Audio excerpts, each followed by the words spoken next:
I'm a huge fan of seafood, and this recipe really screams comfort food.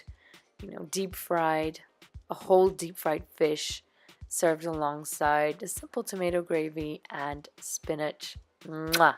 Perfection. So I got the fishmonger to clean up my fish and remove the insides. Don't ask me what fish this is. He did tell me, but I forgot the name. I'm quite useless at keeping fish names. For some reason, it's not my strength. So, you want to be generous with a lemon or two and just squeeze it into the cavity and the cuts you've made. I did make cuts, just in case I haven't told you. I hope you've seen it. And then you want to add a tablespoon of garlic and a tablespoon of ginger and a little sprinkle of chili.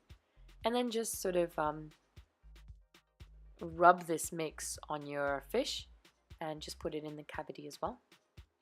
I then generously added a handful of sea salt, actually 2 handfuls of sea salt. I'm a huge fan of sea salt. And don't worry, you're going to deep fry this, so it's not going to be over salty. So don't panic. I then let it marinate for about 15 minutes. The longer the better. In the fridge, obviously. I then just put some all-purpose flour and just dump my fish in there to coat it. And once your oil is nice and ready, you want to just put your whole fish in there. That's it. I would advise you to get a bigger pan than I had. My karahi wasn't big enough. It's too small. So it was a bit of a challenge to keep splashing the oil onto the fish. Cook it until it's done, which will be about maybe 5 to 7 minutes each side.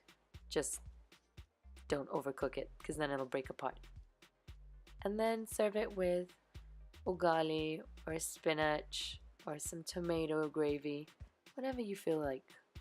And as always, no, not as always, do subscribe if you haven't subscribed. And then now, as always, happy cooking!